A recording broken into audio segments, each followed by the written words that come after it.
Hello everyone, this is the Native UFO podcast coming to you from San Felipe Baja, California.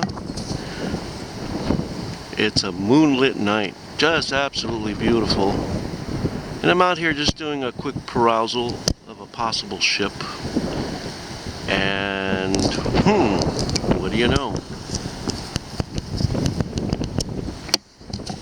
That's definitely a possibility right there. Let me go ahead and light him up. Looks very prominent. It's not a plane. Get his attention.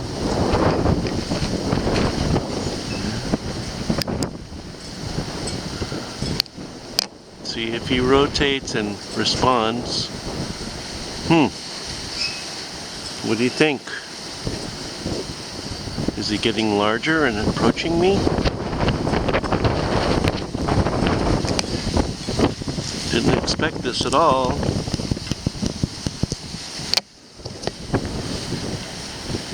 It's definitely a possibility of a ship. Doesn't have the characteristics of airfoils or flight characteristics of a helicopter. Now this is over the Sea of Cortez, near the very northern part of it, and I've frequented this area for about 10 years. There's a lot of stories to be told about this area. When I was in town last night, I approached the waiter, showed him some of my other alien ship videos, and he says, "Oh yeah, I've seen those around here." Really didn't expect this one. Let me hit it again. Pretty large.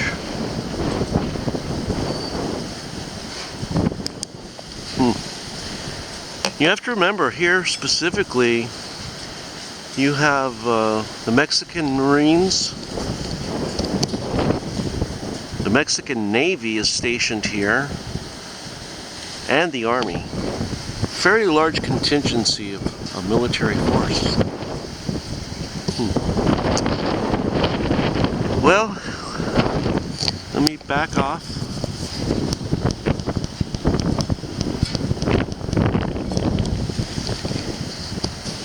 And just take that into account. I may stop videoing. Oh, is that another one that popped up underneath it?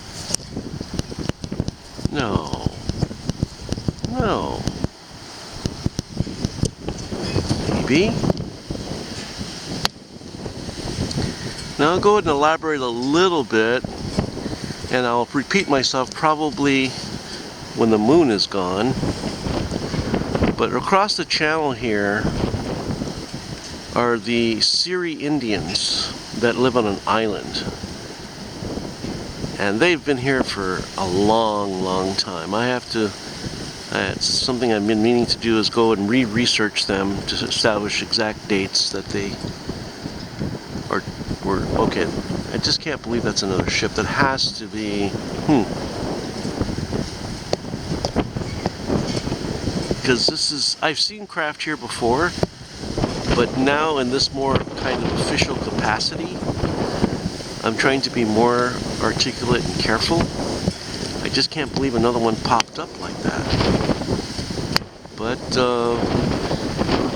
the blinking pattern may be more of a conventional craft, not certain.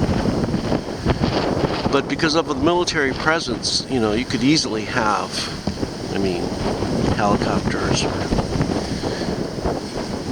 any kinds of different technologies.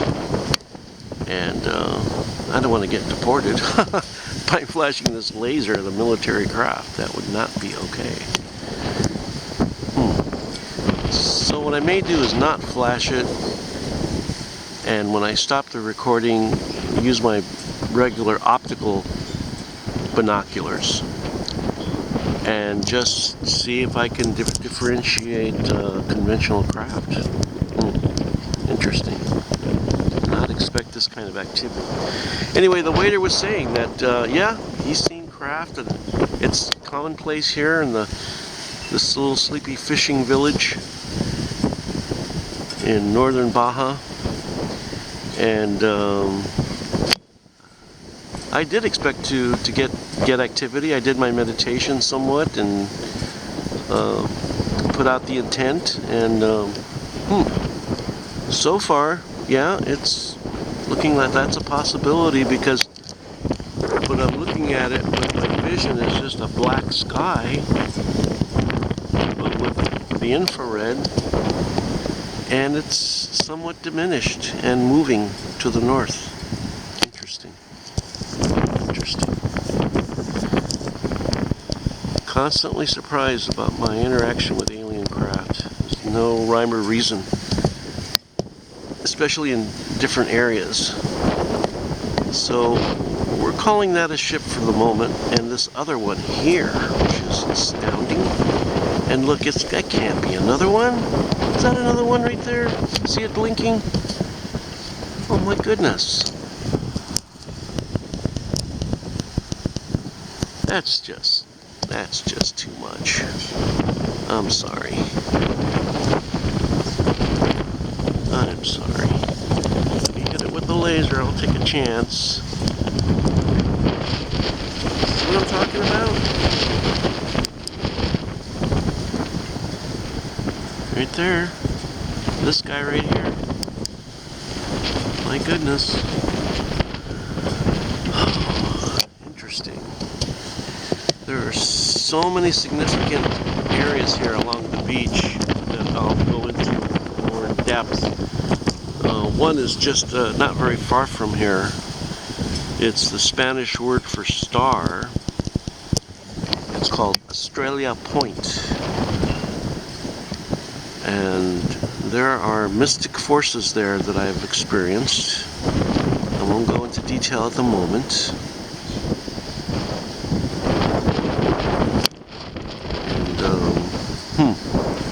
So that's another object I'll study. It's gaining and blinking in intensity. And interesting. It's moving at quite the clip. Now, even with the military bases, there is one international airport behind me. It's not much of an airport. They call it international, but I've never seen flights there at all.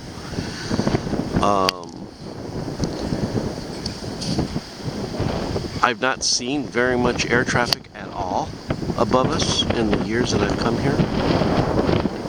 So this is why this is puzzling.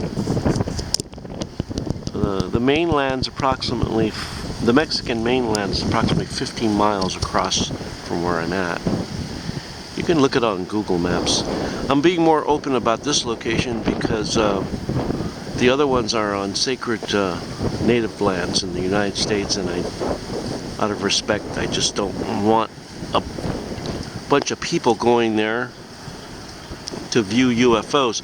Here, I don't think the owner would mind. He'll welcome the business. But, yeah, my goodness. I think I'm going to call out a ship for right now. It's traveling in the same direction as the other one was. We go back to the original object there. And that's what I'm definitely going to peruse with my binoculars. And if it turns out to be a ship, you'll see this being posted on my podcast. Because I'll verify it with the optics. Well, let's continue to span. I didn't really expect anything. Just an initial scout. I didn't really think anything would actually happen. But you see what the moon does to the water at night. Oh, it's just beautiful right now. Calm breeze. It was really windy earlier. Probably the remnants of the arm of the hurricane that went through Acapulco is my guess. But this is just a beautiful place to hang out. Very, very breathtaking. Now, what is that? It can't be another one. I've attended parties here where really no one was aware that right behind them were craft orbiting. I was actually with a a man, very interesting man that is Mayan, and he knew what my interests were, and we would be at the party together, and he'd poke me on the side. He says, "Roger, look over there." And you see a craft slowly moving. And we're in this party, see, on these decks over here. See, people have their rigs. We'd be on these decks over here, and the party would be going on. And right behind them, ships would be passing. And I would say, I forgot what his name is now, it's been years ago. I said, "Jesus, is that a ship?" He says, "Yeah, that's a ship right there." Oh my gosh. So there's a connection I'm gonna try and tie in with the Seri Indians and UFOs. It's in their folklore, it's part of their religion. Let me go, just for reference, to this object up here. Now you see that difference? See, that's probably Venus right there. See, no rotation, right? No colorization. That's Venus, and that's the moon. All right, it's clear. But if we go back to the original object I was seeing over here, now you see how different that is. That's a rotational object. Huh. So what I'm going to do, I'm going to leave it on there and take my really nice Bushnell binoculars and look at that same object.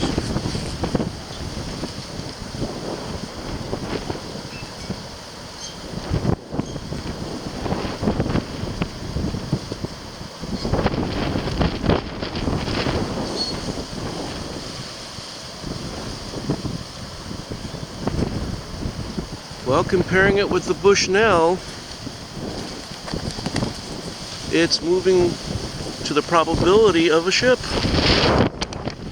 The Bushnell can see it as a regular optic without the infrared,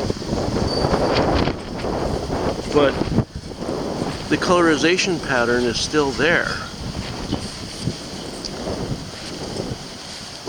So, what I'll do next after I'm done filming is go ahead and download one of the infrared data frames and analyze it. But I have to say, at this juncture, that's a prominent ship, which I myself am flabbergasted.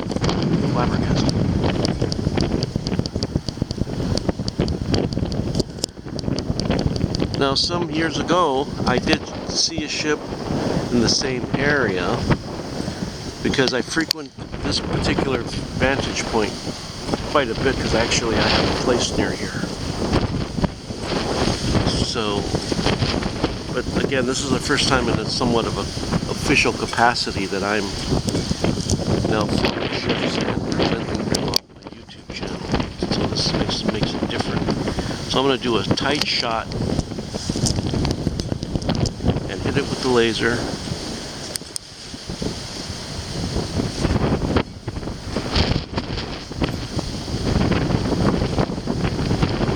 And I think it's responding.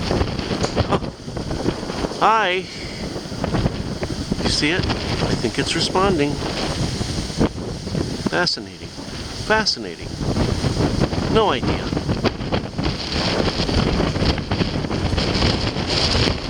No idea that this would happen.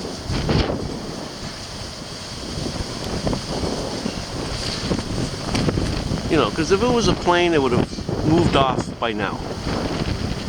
And I already compared it with Venus. You get an idea.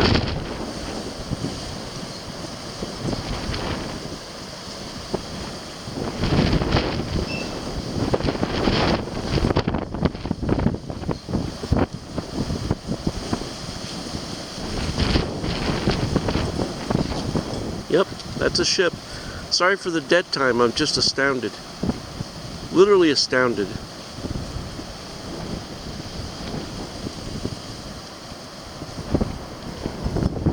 So its location, it's very difficult to vector, but it's essentially above the area of the island and coast area that the Syrian Indians occupied. Very close, very rough estimations on my part. I'll try to be more accurate now and go into Google Maps and do distances and try and figure out the trigonometry. But yeah. Wow.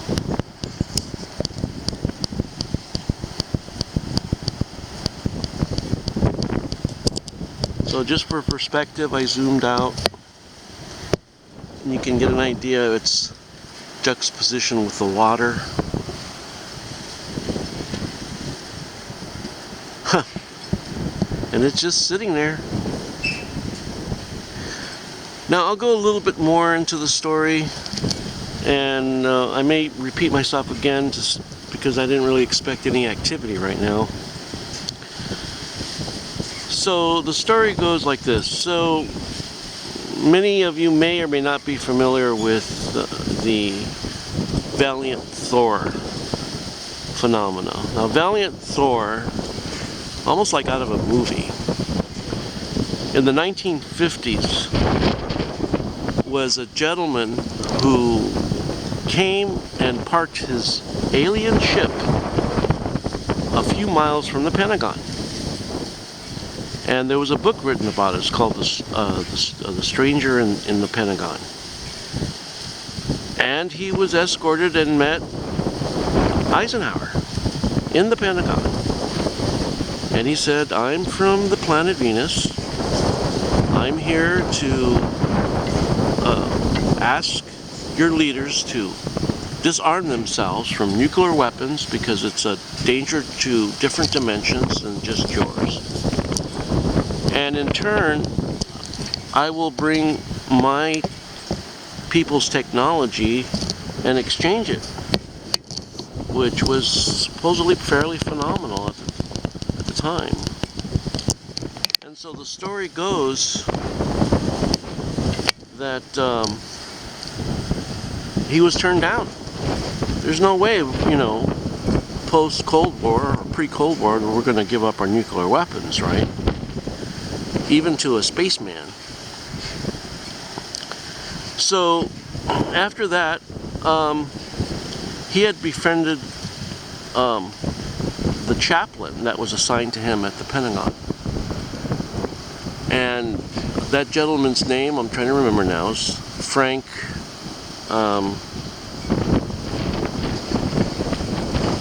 I'm sorry, I'll have to recall it. But the name of the book is The Stranger in the Pentagon. And they kept up a relationship after the turn down, because Valiant Thor stayed, you know, some time in the Pentagon. So then he returned to his ship. And some years later in Los Angeles, Valiant Thor appears in the back seat of Frank the chaplain's car in Los Angeles and says, "Hi, Frank. How you doing?" And very nonchalantly. And he looks like a typical American, you know, nice suit, slick back hair of the 50s style. And invited Frank to his ship. Okay. And I read the book. And he says, "Frank, so what you do is," and this was probably middle 60s, what you do, get in your car, drive to Mexico. And there's this little fishing village that my ship is parked right off the coast. Really? Yeah. It's called San Felipe. That's exactly where I'm at right now. Is I'm filming right off the coast. So what I'm going to embed in this video is I was going to town, and this was in 2014. And I had known about the story because I read the book. Going into town, and a flying saucer, incredibly clear. I have the image. I'm going to impose it in this, embed it in this video. Flies right over my car, and I'm like, what the hell? So again, with knowing the history about, you know, Valiant Thor, I go, there's no way. There's just no way it can be. So in 2020, I went to the Life Conscious Expo in Los Angeles. like a part UFO thing. And there was a gentleman there who had a booth who claims to have been aboard Venus spacecraft, which right there on its own, it's like, yeah, okay, whatever, but you know, it's Life Expo. So I walk up to him, I show him my picture. He says, oh yeah, that's Valiant Thor's ship. That's Valiant, yeah, and he had a drawing of the internals of it, and and I ended up buying the book, or the pamphlet that he sold. And so Valiant Thor's ship passed over my car here in San Felipe, where it had been reported and written about in this book. And what are we seeing right now? We're seeing a craft, a plasma ship, which, you know, you have to understand, when saucers power up and use gravitational waves and who knows, without fiber optics, or maybe, you know, element 115, like Bob Lazar talks about, their external sphere becomes a plasma as it interacts in a multidimensional fashion. So although you're looking at a plasma ball, when it powers down, it probably has a physical shape of a ship. So yeah, I don't know. It's just staying there, which excludes an airplane and a helicopter. Its characteristics are not like the other stars. So you can kind of see faintly other stars around it. See that? Those are stars. This thing is a glowing ball of red and reddish and kind of bluish light. Just like I use the word summon, maybe that's not correct. Just like I summon craft at Skinwalker Ranch, Taos Pueblo, Navajo Reservation, Sedona. Same appearance. There's a ship right there. It's not moving. And it's right off the coast of San Felipe. Amazing. Amazing. Let me zoom in one more time. Hit it hard with the laser. Try and steady it more. I don't think I'm going to get in trouble, but you never know. Hello, Mr. Thor. If that's you, come and visit me. I've really been wanting to meet you. There's a lot that's being said about you from other contactees, that you're very gracious, very intelligent man, or extraterrestrial. I'm here, and if you are aware of me, again, I invite you to peruse and come down, and or even allow me some passage on your ship. I'd like to converse with you if that's possible. It doesn't hurt to ask. So, totally astounded what's happening. Did not expect this at all.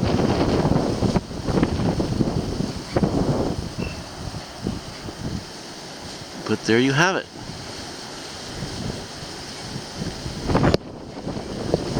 Try and get the sense of perspective of the water line.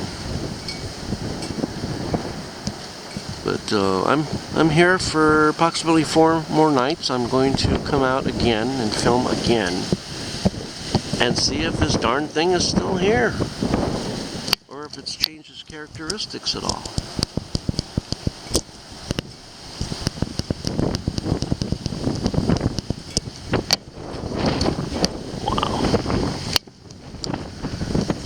Well, anyway, I'm going to wrap this up.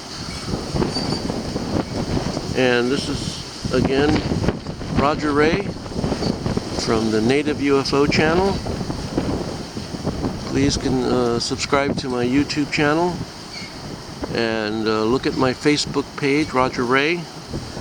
It's an explanation of my telepathy methodology that I use to contact these ships. And I look forward to your comments and your observations. And can't wait to put this onto the computer and analyze it. All right, signing off for now. Take care.